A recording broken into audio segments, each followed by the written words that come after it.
Well, hello friends, Coach Bob with you today, and today we're going to be talking about something that I get asked a question about many times in a roundabout way. I'm often asked, what jacket are you wearing? How much did you pay for it? Why did you select that jacket? Do you think that would be a good jacket for me? What do you think would be a good jacket for me? All of those questions.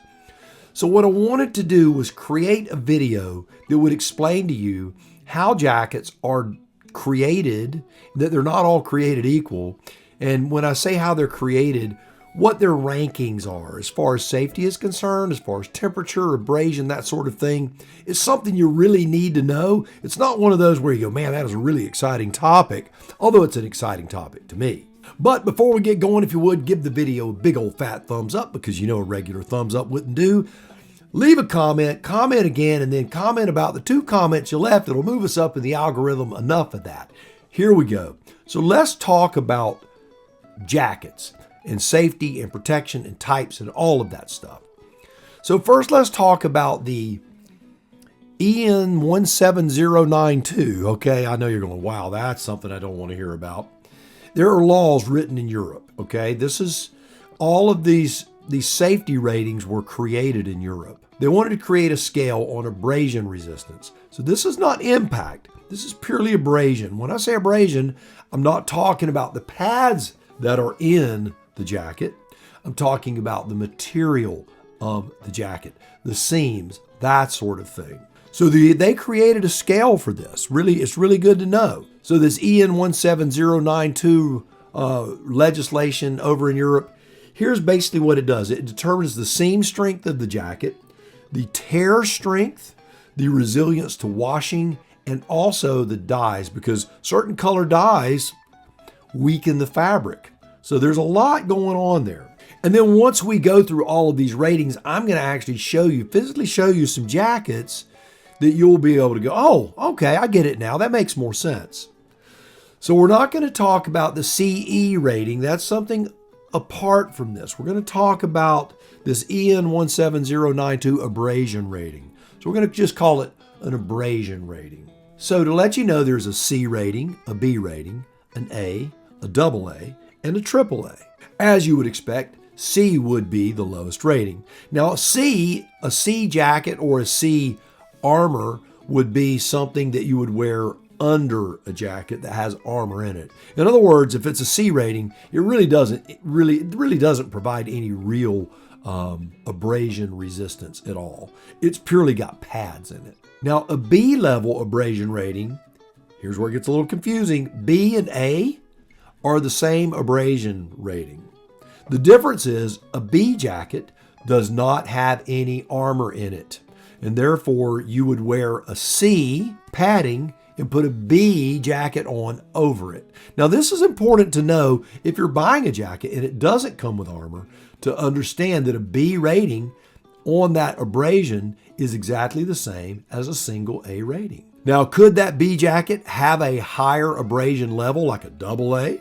It could, theoretically, but it's never going to get a higher rating because it doesn't have any armor in it. All right, so now we're getting into what I would consider an entry-level riding jacket, just a riding jacket, and that would be an A level.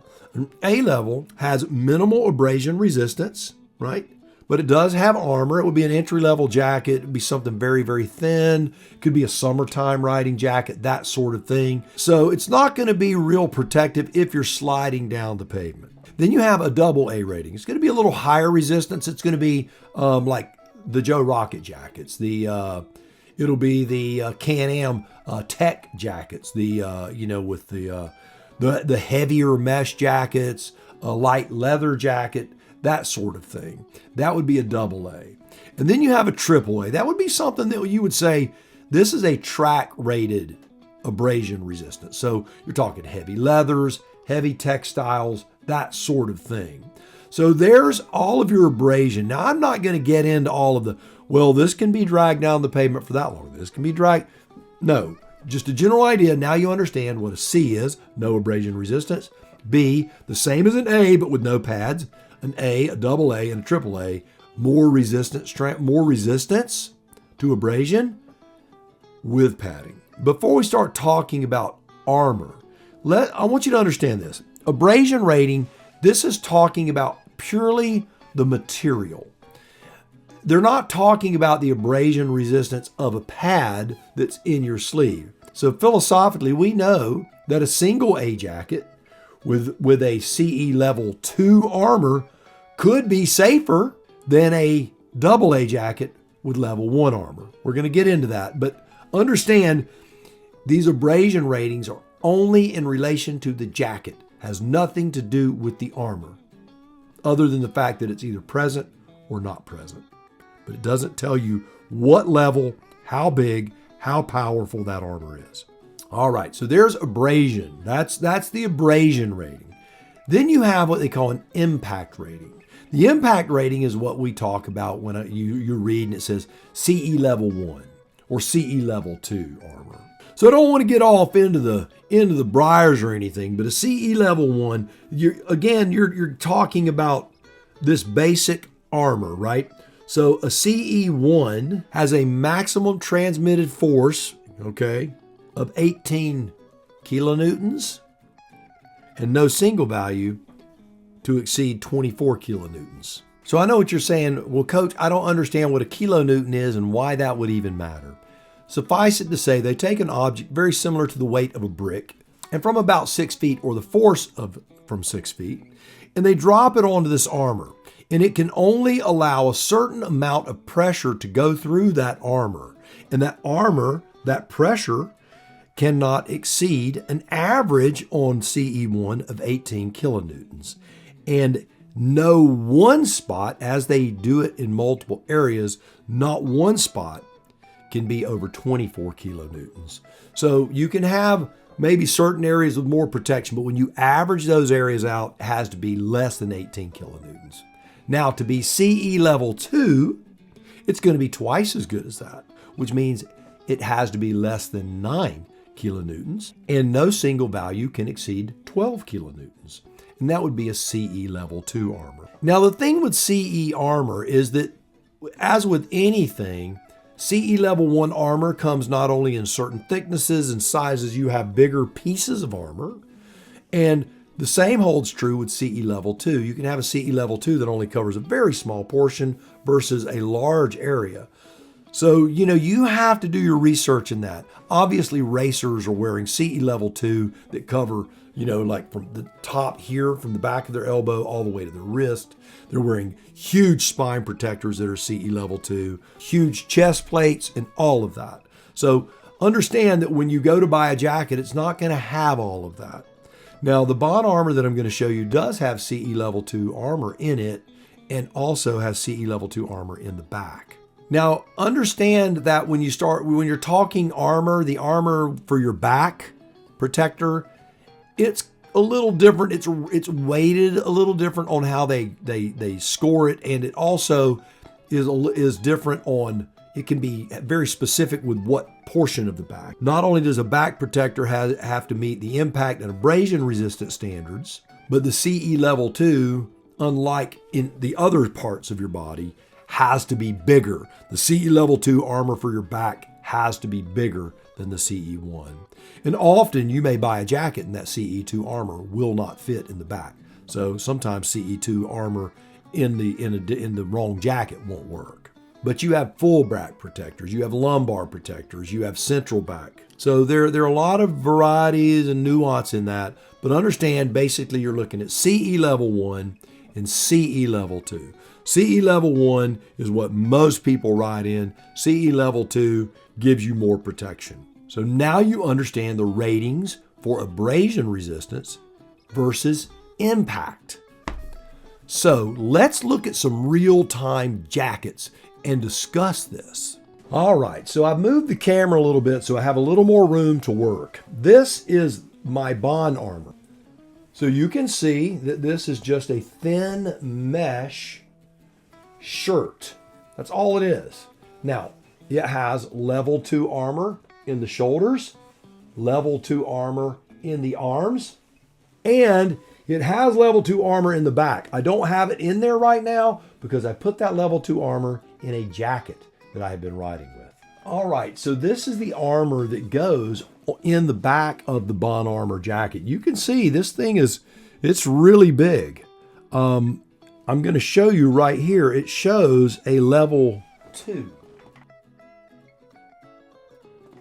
So this is a CE level 2. A level 1 is a lot lighter than this. I'm going to show you a level 1. All right, so this is a CE 1. It's very, very lightweight, very flimsy, not much to it at all, okay?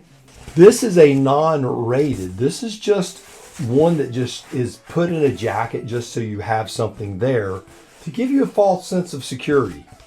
This is what comes in a lot of jackets, but now they're actually getting to where they just don't put them in there if they're going to do this, because this is what they used to do. So level 1 here, level 2 there. Big difference, big, big difference. So you see, when you start looking at armor, there is a huge difference. Well, my hands got dirty pulling all these pads out of these jackets. Going to go ahead and put this back protector back in this BohnArmor. The worst way to do this is actually just sitting here trying to do this in your lap, which is exactly what I'm doing. So there you have it. The CE2 is placed back in this shirt. I'm going to show you what this actually looks like. Just going to throw it on over this shirt. Not going to put it completely on, but you can see very heavy armor, but very little to no abrasion protection. We're going to call this zero protection. This would be a C type of abrasion resistant, but with heavy type 2 armor. Now this armor is going to provide abrasion resistance more so than a AAA jacket in these locations, but in other places it's not going to. But I can tell you, I would rather have this on going down the concrete than I would other jackets that may be more abrasion resistant, because normally it's not the slide that kills you, it's the sudden stop, it's hitting the curb, the mailbox, the sign, the whatever. So these impact zones are very, very critical. So now we looked at a C. Let's look at this jacket. This is one of my favorite jackets. And anybody who's watched this channel for a while knows that I love this jacket. This is my Dainese Sevilla jacket. It is an excellent jacket. It is a summertime jacket. It is wonderful. You can see that I don't have a back protector in here right now. This has CE level 1 armor in it. Okay. Very, very lightweight jacket. This jacket, I'm going to show you what the ratings look like when you're looking at a jacket. This is a single A. You'll see it written right there. You see it has a picture of a motorcycle there. And then A. This is the lowest resistance rating as far as material and seams is out there, is this jacket. In other words, if I took the pads out of this jacket would be a B. True.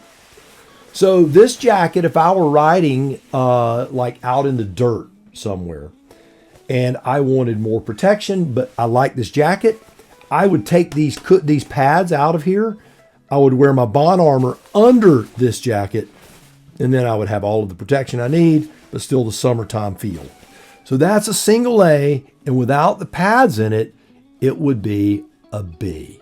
Now this is a jacket that I'm going to be doing a review on very, very soon. I really like this jacket. I will tell you that much about it. This is a new Can-Am jacket that I recently got. And this is a double A. So this has CE1 armor in the shoulders, CE1 armor in the elbows. Does not have a back protector in it. I can add a back protector if I want to. This is large enough to hold a CE level 2. This is a double A jacket. You can see that it's a little heavier in the seams, a little thicker in the mesh material than my Dainese, a lot heavier material on the arms, and very, very excellent stitching and seam work. I'm really blown away with a lot of features on this jacket, but this is what the double A ranking will look like. So this jacket has an abrasion rating of double A, and it has CE level 1 armor. So it's two separate things: abrasion, impact. Now this is a very expensive Dainese track style jacket. I've got a racing suit that is designed exactly like this jacket. So So you've got the Dainese zipper and all the pull stuff. Super, super nice jacket. So you can see this is a AAA abrasion, and it looks like it would be a AAA abrasion. All of the seams are double stitched. They're heavy, heavy stitching, heavy perforated leather, very, very heavy duty jacket. Comes up high, covers down low. It also is filled with CE2 armor. CE2 armor from the elbow to the wrist, large CE2 up into the shoulder, and then has additional TPU in the shoulder, over the top of the shoulder, and then you have your armor under that. Now you would think that a jacket of this quality would have come with a backplate. However, it did not. And therefore, I picked up an AlpineStar CE Level 2. This is the Nuclear KR2I. And you can see right here, CE Level 2 rating. Beautiful, beautiful piece of work. These things are excellent, excellent, excellent. So now you know C, B, A, AA, AAA. No abrasion to maximum abrasion resistance. CE Level 1, CE Level 2, from minimum required impact protection to maximum required impact protection. You have to decide what you want, what is too little, what is too much. I'm going to tell you what most people ride in. Most people ride in a AA with CE Level 1 armor. That's what most people ride in. I can tell you, if I'm sliding down the concrete and I see a pole coming, I'm hoping that I was wearing a AAA while I'm sliding with large CE2 armor before I hit. You have to weigh the pros and cons, but now you have the information. You know what the ratings mean, and now you can have an intelligent conversation with a salesperson. What is the abrasion rating on this? What is the CE level of protection? Do you have CE armor that will fit in this jacket? So you can take CE1 armor out of a jacket. You can put CE2 armor in the jacket. So you can change the CE levels, but that abrasion thing, that you can't change. It's either, it is what it is, but that's only the jacket, not the pads. Well, hopefully this has been clear to you and you understand what it is, what it means, and hopefully I've done a reasonable job in explaining how these ratings work. It can be very, very confusing at times, but don't get caught up in the weeds on this. Simply ask a salesperson, have them re-explain it, and when the light comes on, you'll understand it just like that. All right, well, we're about to go, so give the video a big old thumbs up, ring your notification bell, and do all that stuff. But do me a favor until next time. Yes, you go out, buy the motorcycle of your dreams, eat right, take care of yourself, and remember, if you're not having fun, you are definitely doing it wrong. Now you go seize the day, and I will see you on the road real